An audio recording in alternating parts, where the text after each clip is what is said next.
you to make the media a real issue? Or is this all just a big distraction? Would he rather have people talking about his tweets than about the various controversies he's facing and his conflicts of interest involving his businesses?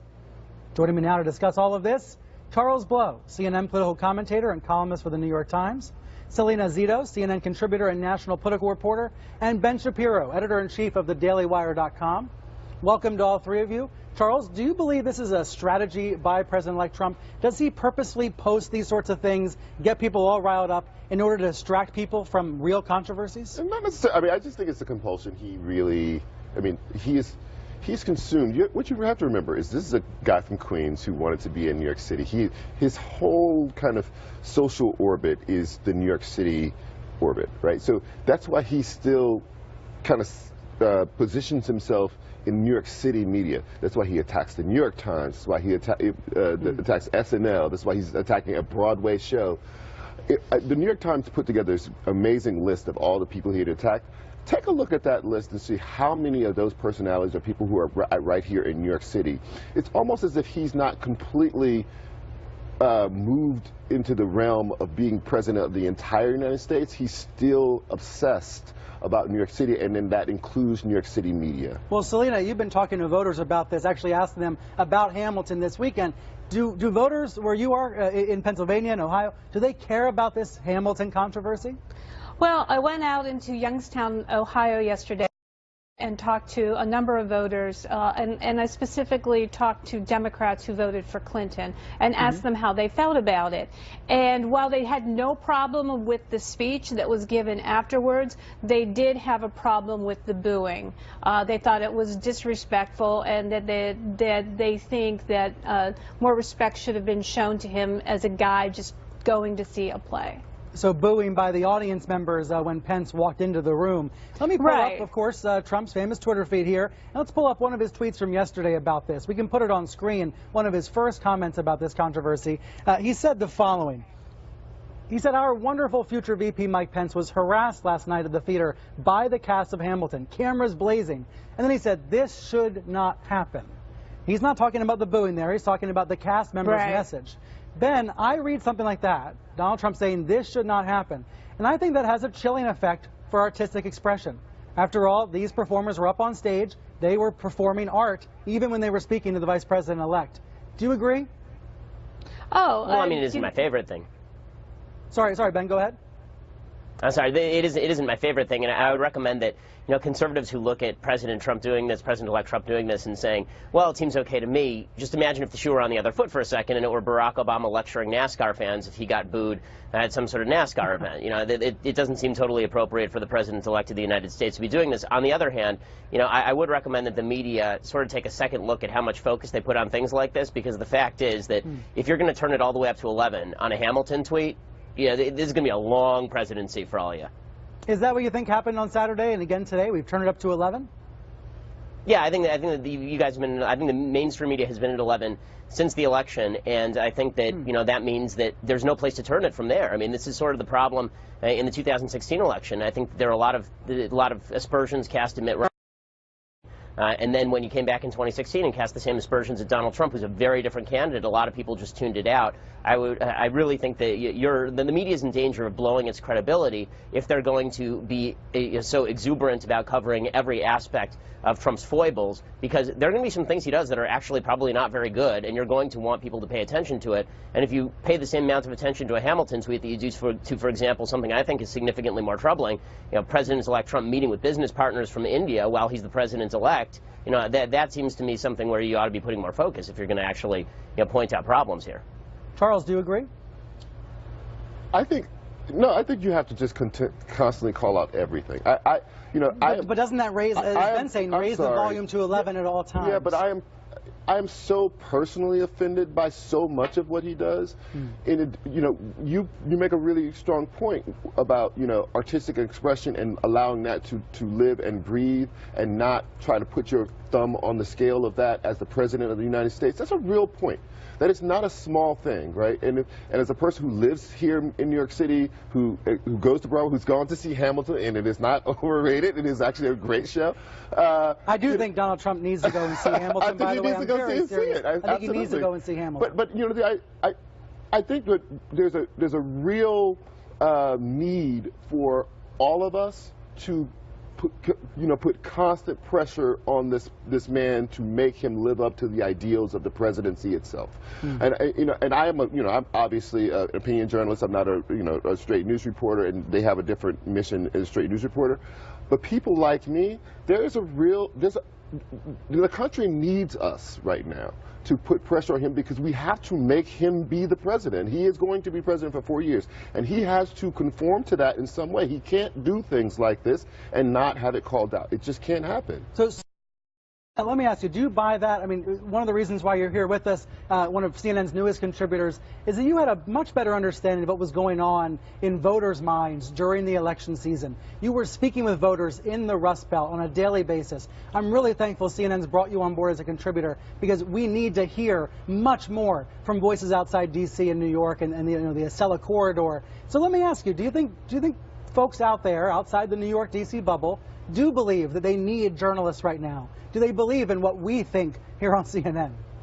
Well, I think that, and thank you for that nice introduction, but I do think that that's important, and that was sort of missed in this election cycle, that they didn't think that people not just were talking to them, because plenty of reporters went into events in Ohio and Pennsylvania and Michigan, but being there and living there and listening to them, I think that was the most important component that we need to learn from this election, is listening to everyone, and I think this is a good start. Well, they want to be heard, but do those voters, do ordinary voters who probably haven't seen Hamilton, do they care about journalists trying to stand up and be more adversarial in this moment and hold the president-elect accountable, or does all of that just come across as media bias? Well, it's not just media bias. I think when you look at Trump's most recent tweets, it's not just really about media, but it's about pop culture and culture's perception of America outside of New York City, right? So they like that tension. I think that even though, and back to your thing about standing up to Trump, I think viewers and voters always expect reporters, even if they don't like what we do, to challenge the status quo and to challenge, because our job is to bring them the news and have them understand what is happening. To challenge. Do I know you? Like, how do you know anything about me? Why am I a white supremacist? Because you guys are here shouting down people who are speaking. Really?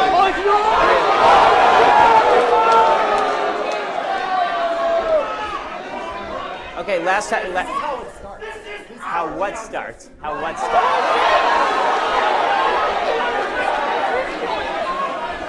are you even talking about? What is it? And why, if you have a question, why don't you just ask it? I'm happy to talk with you, but this is nonsensical. This doesn't help. What was that? Well, then tell your people to sit down. We're having a question-answer period. Well, then, who are they? If you want to have a conversation, let's have a conversation. This is not productive. Up at night for, the family that my wife's family has in Israel, and all the Jews in Israel, and all the innocent people, Jewish and not Jewish in Israel. That keeps me up at night. As far as Iran nuking us, that doesn't keep me up at night so much as the dominance of the left in this country, which I feel... the most powerful empires in world history don't fall because they're attacked from the outside. They fall because they've destroyed themselves from the inside. And so that's what really disturbs me. But in terms of, the possibility of Iranian nuke, right now, Iran will develop a nuke when Iran feels like developing a nuke. It's actually pointless for them to develop a nuke right now. Why do they need to? Right? Obama just opened up their economy, so they've got $150 billion a year flowing into their economy now, which is basically a quarter of their economy. And that means, and there are no restrictions at all in the Iran deal on what they can do with the money. Obama freely admitted that they can take that money and funnel it to terrorist groups as much as they want. That endangers Israel more than the Iranian nuke at this point. And what you're seeing is Obama purposefully, he did this. He purposefully created an Iranian sphere of influence. He did it actually as a counterbalance to Egypt and Israel, which had created a de facto alliance. Obama believes in balance of power in that region, and he believes that Iran is a stabilizing force in the region because at least it's not a terror group. He doesn't care that they sponsor terrorist groups all over the place. But Obama, it's long been an agenda of his to, quote unquote, moderate the Iranian regime. And so he basically just handed over Iraq and Syria and Lebanon and Yemen and probably parts of Afghanistan to Iran And he did it knowing full well what he was doing. Israel's going to face a serious battle now because Hezbollah is going to be armed up in the north, and Hamas is going to be armed up in the south. And so what we're going to see is a series of kind of small wars until the time 10 years from now when Iran says, we've done everything we can do with money, now we need a nuke. Regarding Iran and the nuke, I guess people were asleep when James Clapper, who is our National Intelligence Director, was on with Charlie Rose on CBS. They were on the NPR show. He's got two shows. He's got a show on CBS. He has a show on NPR. And James Clapper said, well, as far as I'm concerned, Iran already has the ability to have a nuke, the capacity, the talent, the know-how. They just have not made the political decision to weaponize. And Charlie Rose went, what? And he repeated it. Now, this is our National Intelligence Director. In other words, they already have the ability to build a nuke. And no one said a word. Tree fell in the forest, no sound. Regarding this Iran deal, Robert Gates was his Secretary of Defense. He's on CBS talking to Bob Schieffer. And Bob Schieffer says, why is Obama doing this Iran deal?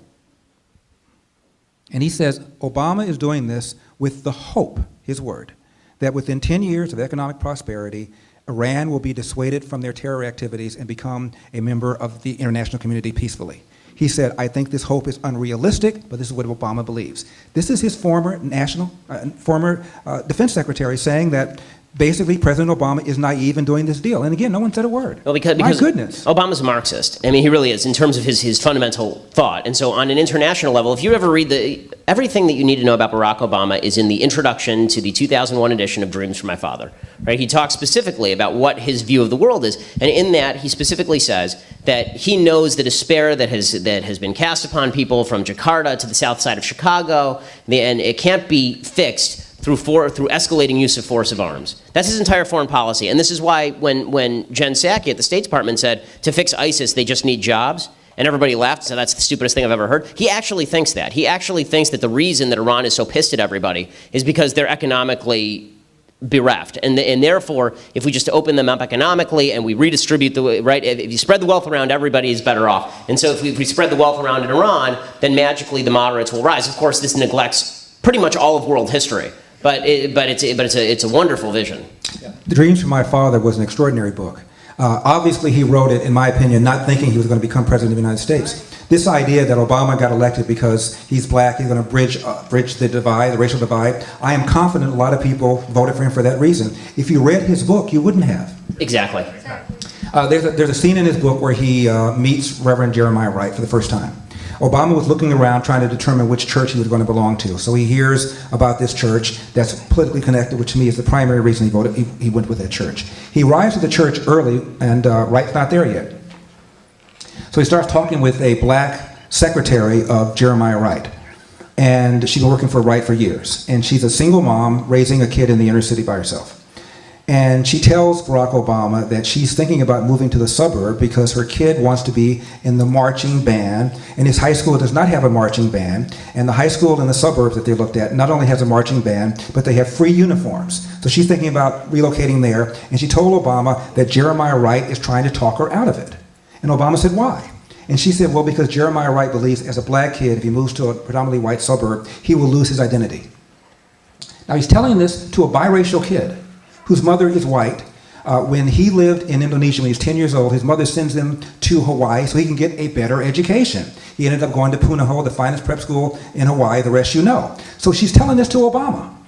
So Jeremiah Wright comes, I'm reading the book and I'm waiting for him to say, I jumped on Wright, I excoriated Wright for being bigoted, for being racist, for not wanting this woman's son to have the best education, the way my mom wanted me to have the best education. So he asked him about this, and Jeremiah Wright says, that's right, that boy won't know who he is. That's it. Obama joined the church. That tells you everything you need to know. Yeah. I was flabbergasted. It's, I want to move a little bit to, because you mentioned it briefly, Ben, about ISIS, also another very important hot topic. ISIS, as I think we all three agree, is the product, at least the growth of ISIS, is the product of our leaving Iraq without a single man left. And now we have this crisis on our hands, and it seems to be unraveling. And then, of course, Syria is affected and otherwise. The Russians are now coming in. Well, how do you see this playing out, Larry, when Russia is now going in there? Are they going to just try to conquer the entire territory, or what? I don't know how it's going to play out, but let me just comment first on the first part. This assumption that ISIS would not be the force that it is had we left a stay-behind force, it's not just right-wing stuff. Ray Odierno, the outgoing Army of the Joint Chiefs of Staff, said that in his goodbye interview. He said that had we left a stay-behind force, we feel that ISIS would not have developed to be the force that they were. So it's not just us saying this, it's the military saying this. Regarding what's going to happen right now in the future, I have no blooming idea. We had an opportunity, in my opinion, to impose a no-flight zone. If we do it right now, essentially we're declaring war against Russia, because Russia is flying right now. Interesting. Do I believe that Donald Trump is right when he says, well, ISIS is bad, Assad is bad, let them all fight? That assumes that they're not trying to come to us. That assumes they're not trying to hit us. And so we have to somehow try to influence the outcome. But as to do it right now, I have no idea. Ben, what about you? Well, I mean, I think that it's easy to do hindsight, and it's hard to do foresight, obviously. In hindsight, obviously, nobody should have pulled the troops out. It was idiotic. The number of troops, people don't know this, how many ISIS fighters actually went into Iraq originally? Anybody know the answer to this? How many ISIS fighters originally crossed the border from Syria into Iraq? 5,000. It's 5,000 people, right, against an army of 121,000 in Iraq. And they proceeded to take over half the country. And that's because the army in Iraq was incredibly weak, right? And because, as always, the left in the United States believes idiotically that if people are really, really into fighting for their country, they'll just do it. They said this about the South Vietnamese. When we pull out, they'll fight for themselves and it'll be fine, right? They said this over. They said this, by the way, in 1918 when the Reds took over. There was the White Russians versus the Red Russians, and we actually had troops in Russia. And Britain sent troops to Russia also. This idea that the communists and the Americans never fought is not true. Historically, right after World War I, there were actual U.S. troops who were killed in Russia. And we pulled out because Woodrow Wilson said, well, if the Red Russians want it, they'll take it, and if the White Russians want it, they'll take it. And so the same thing sort of held true there. We pulled out, and Obama said, let God sort them out, basically. They'll figure it out. Vladimir Putin is not crazy. He's certainly not stupid. Vladimir Putin is a power politician down to his bones, and he is the most successful Russian leader since Stalin. What he is doing right now is unbelievably audacious, and he knows he's got a sucker in the White House, and he's going to continue pushing until there's no pushback. Or until there is pushback, rather. And what he's done, you have to see what Putin's doing as part of a chain, right? So first he starts off, and he tries to push Bush by invading Georgia. And so he takes over part of Georgia at the very end of Bush's tenure, and Bush pushes back a little bit, but not enough, and he ends up maintaining part of Georgia as now Russian territory. Then Obama comes into office, and Obama, after Bush was already weak on Russia, after Bush was already too weak on Russia, he comes into office, he says, we're going to reset. Sorry, he was too strong. We need to reset now. And so Putin looks around and says, okay, well, I'm not going to leave Medvedev in charge, right? I mean, now I've got my man. I'm coming back. And so he came back, and then he proceeded to invade Ukraine under the same guys that Hitler used to invade Czechoslovakia. Right? He invades Crimea, which is part of Ukraine, and he does so under the guise that Crimea has a bunch of ethnic Russians who are being set upon by the locals, right? Which is exactly what Hitler said about Czechoslovakia. And so he has to invade there, and Obama does nothing as the entire country is overrun, and as Russia starts shipping in Russian forces to Ukraine proper. By the way, Russia, I mean, understand, Vladimir Putin has shot down not one, but 2 civilian airliners while he's been the current president of Russia, and the West has done nothing, right? He shot down that Malaysian flight recently, and then before that, he shot down the flight that had like half the Polish government on it, because he didn't like the Polish government, so he just shot it down, right? And nobody did anything. And so now he looks in the Middle East, and he says, okay, Obama clearly wants out of here.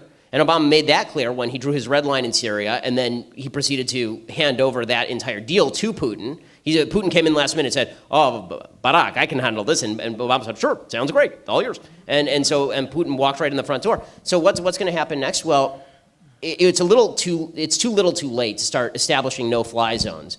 The Chinese, by the way, tried this with Bush, you remember, when they knocked down a U.S.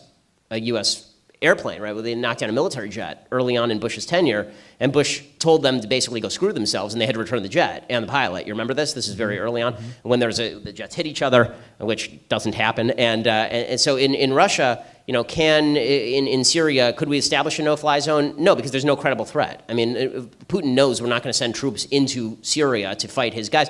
So Putin is smart. What he's doing is he's now eliminating the only opposition he has there. He's making this. You have to admire the brilliant evil of it. He's taking all the people who we funded, and then he's saying, okay, there are 3 forces. There's Assad, there's Free Syrian Army, who we funded, and there's ISIS. ISIS is not fighting Assad, because ISIS doesn't care about Assad anymore. They just want their own territory in the north. They figure, we'll leave Assad alone, he'll leave us alone, it's all cool. Assad doesn't care about ISIS, because he realizes that territory is lost. So what Putin is doing is he's going to the people who threaten Assad, he's killing all of them while saying he's killing all the people in ISIS, right? He hasn't killed anybody in ISIS. Nobody in ISIS is dying. He's killing only people we fund. And Obama is sitting there twiddling his thumbs.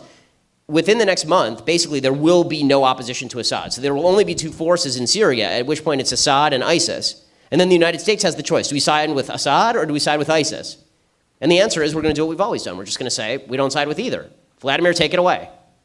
Well, you're saying that Obama doesn't have a plan. He does have a plan. He wants to train the Syrian rebels. He spent $500 million. He's trained 5. That's $100 million per rebel. As I was saying earlier, I remember when Give me $100 million, I'll train, man. That's I remember when the $6 million man cost $6 million.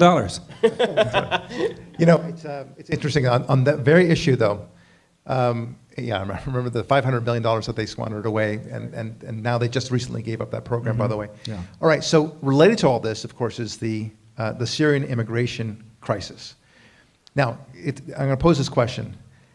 Do you feel that this is going to have a permanent effect, as I do, on Europe as it's moving over? And then secondly, do you feel that, that this is really a genuine immigration crisis? In other words, is this really just a ploy by some ISIS fighters and otherwise who want to do some mischief in Europe? Will have a permanent effect on Europe. I think it's about 14 million altogether that we're talking over a period of time. I don't believe it is a genuine refugee crisis in the sense that most of these people are coming from countries other than Syria. At least half of them are coming from countries other than Syria.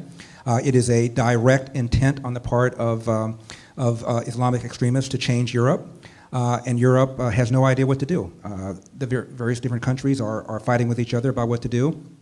Germany is the one that's driving the train, in part because of guilt over the Second World War, but it's going to fundamentally alter the Middle East. These people ought to be staying in their own country or going to Saudi Arabia where there's plenty of space. Well, this is the part that's amazing, is that people should recognize, if there were a refugee crisis in Europe, how many people do you think would try to immigrate to Saudi Arabia? Less than 0. Right? I mean, people would actually immigrate from Saudi Arabia into Europe during a refugee crisis. You've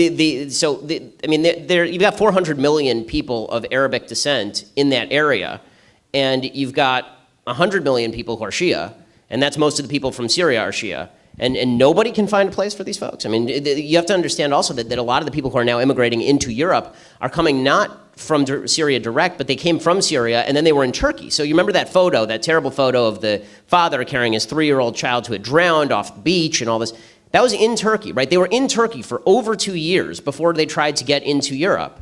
Right, before they tried to, and the reason they're trying to get into Europe is twofold. One is there are some people who are terrorists, and then the second is because living in Europe is a lot better than living in Turkey. Living in Europe is a lot better than living in Libya. It's a lot better than, I mean, it's like, the question is sort of like asking, is the refugee crisis from South and Central America genuine, or is it a bunch of criminals trying to cross the border? And the answer is that there are some criminals, some of it's genuine, but it will, no matter what the rationale, it's fundamentally going to alter the nature of Europe, no question about that. And the answer is, as to whether we should be taking these people in is absolutely not.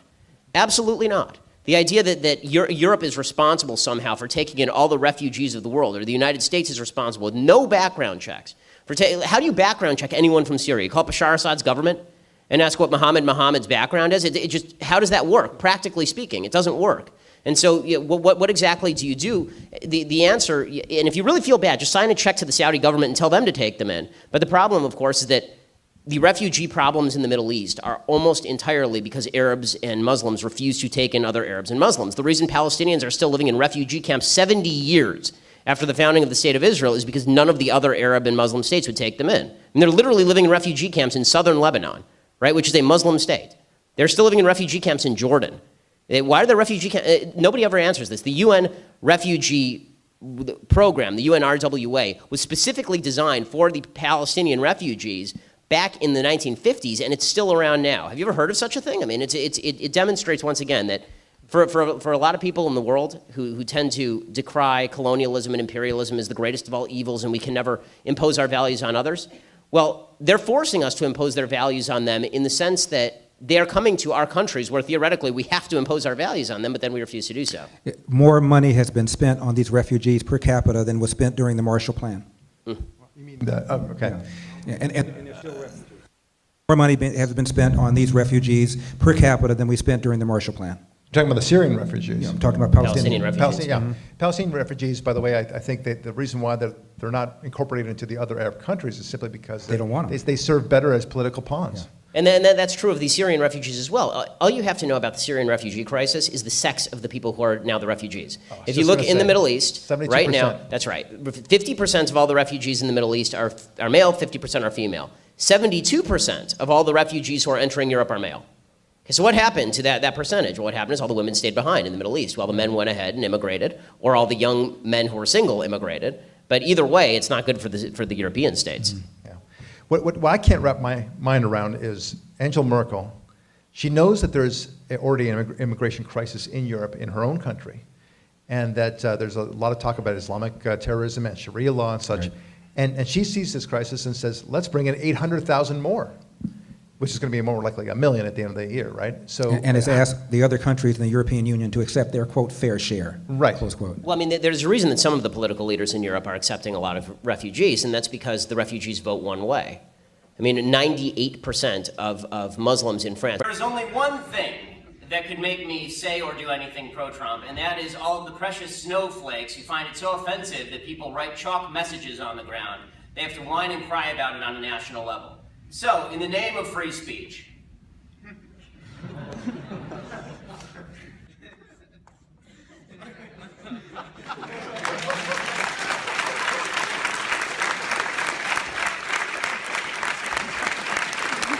Ben, who wins this fight?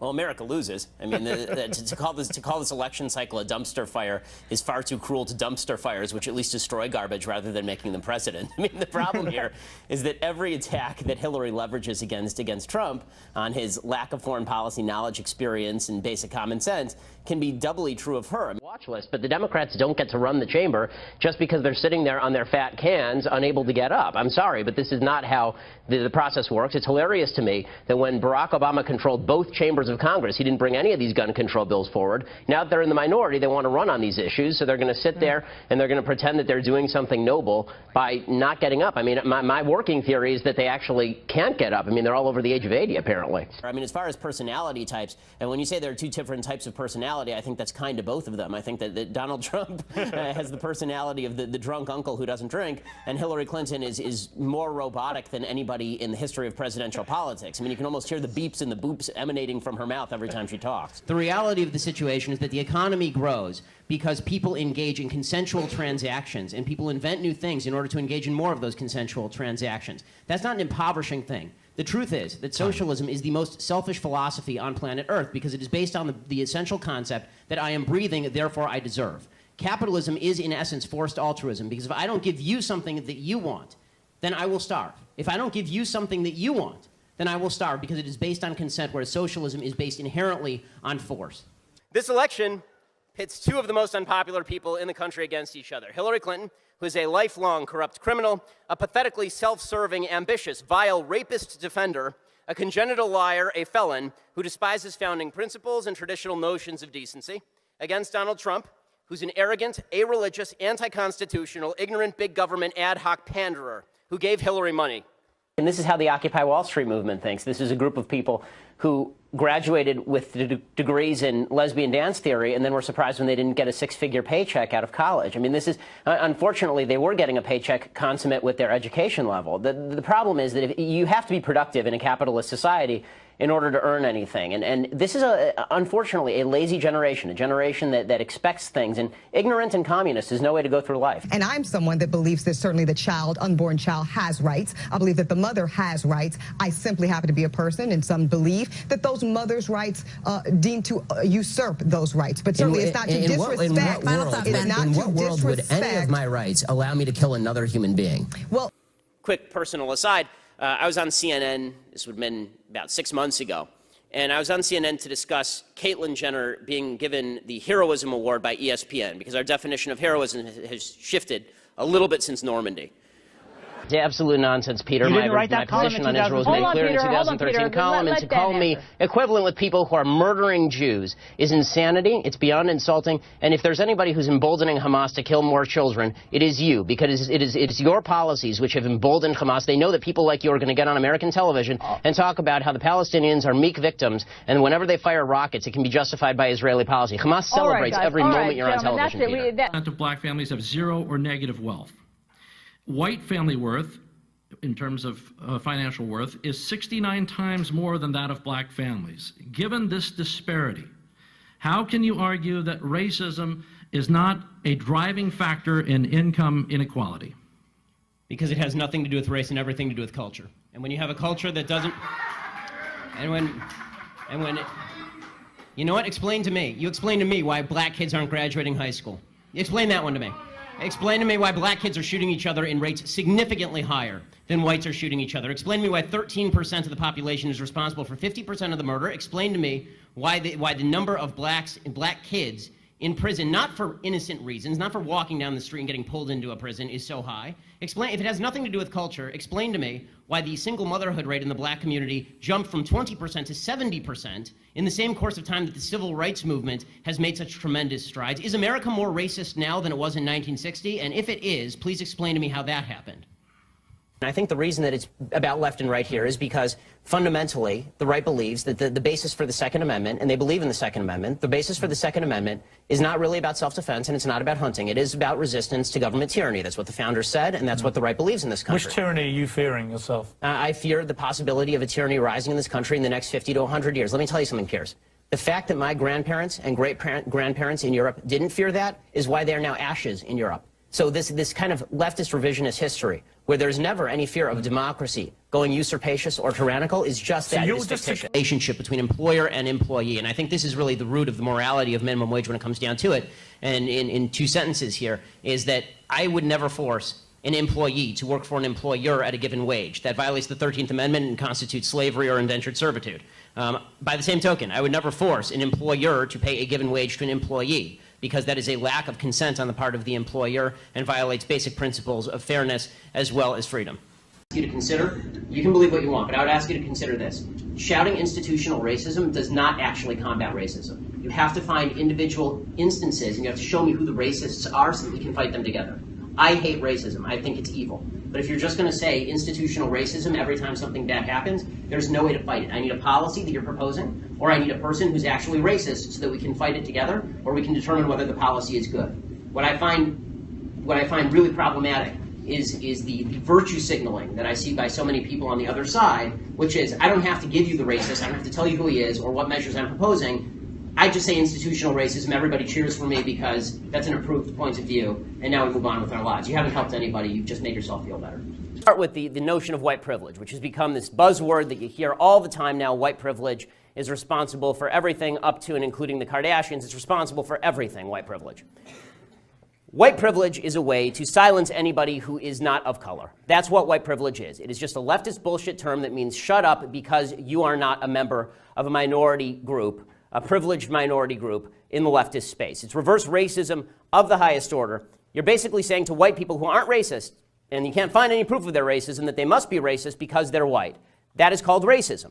If you are accusing somebody of something simply because of the color of their skin without any evidence, that's called racism, gang. Statistical disparity, and you determine that that is not a racial disparity, it's something else.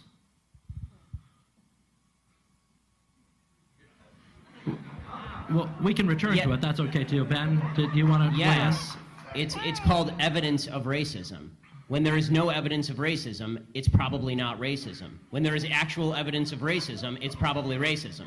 And the fact that everybody jumps from there's inequality and therefore there is inequity, just because there's inequality does not mean there was inequity. I'm just saying that you're going to have sexists, you're going to have racists, you're going to have all this stuff. I mean, I'm just saying that... I agree it exists, but the problem that I'm seeing, and this is the problem with the general conversation, is that there's no solution in simply saying there's racism out there. How does that solve anything? I mean, when you talk about there's institutional racism, what does that mean? Show me a law that is racist in intent, and we will agree. Show me a police officer who commits a racist act like we saw in South Carolina, right, where a police officer shot a black man running away and it was obviously unjustified, and I will agree. But the idea that you can craft a narrative based on no racism because it just must be somewhere out there in the ether, that doesn't solve problems for anybody and creates more problems for people, because now they grow up in a milieu and an environment where they are told that every obstacle they face is from some shadowy, nameless, faceless group who's out to get them simply because of the color of their skin. They'll never succeed in that environment. As far as the notion that climate change is more important than terrorism or the economy or any of this other stuff, like, this is Paul Krugman wrote a column yesterday saying exactly this. He said, Paris is bad, but we should really keep our eye on the ball, climate change. And I mean, you have to be highly educated to be this stupid. Well, I mean, of course one government policy leads to the next. If you raise the minimum wage, then it's going to raise the rents. When it raises the rents, you're going to have to build affordable housing. When you have to build affordable housing, you have to tax people to build the affordable housing. When you tax people to build the affordable housing, people move out of the city, and you have to raise taxes on the people who remain in the city, and this is how you hollow out the economy of a major metropolitan area in the United States.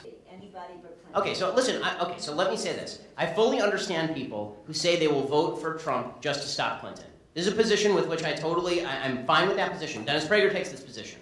But people who are talking up Trump or minimizing the problem Trump can be in order to arrive at this conclusion are doing themselves and everybody else a grave disservice. And I think you're doing a disservice by turning people away from Trump. Well, I'm sure Trump supporters believe that. I mean, that's not a shock to me. Okay, so listen, again, you want to vote for Trump to stop Clinton. I've said, I think for the next 4 years, there's a good shot that Trump will be better than Clinton. I don't know that because nobody knows that, because until 5 minutes ago, he didn't hold any of the policy positions he now holds, and he won't be holding them 5 minutes from now. Okay, Donald Trump has shifted on every major policy position of this campaign, up to and including the wall, which he now says is an opening bargaining position. You want Hillary Clinton as president? No, I don't. I want both of them to be cast adrift in a boat. But the fact is that the question in Hobby Lobby is whose freedom is being infringed upon. Employees' freedom is not infringed upon when they enter into a consensual relationship with an employer that includes certain types of health care. It's not consensual. Of course it is. They can quit. Who is forcing them? Where is the gun? Where is the gun? Who is forcing them? Where is the chain? Who is locking them to their desk? Stop with the gun language. The reason that I use the gun language is because it is vitally important for people to understand that every government measure at the end of the day it must be compelled by force.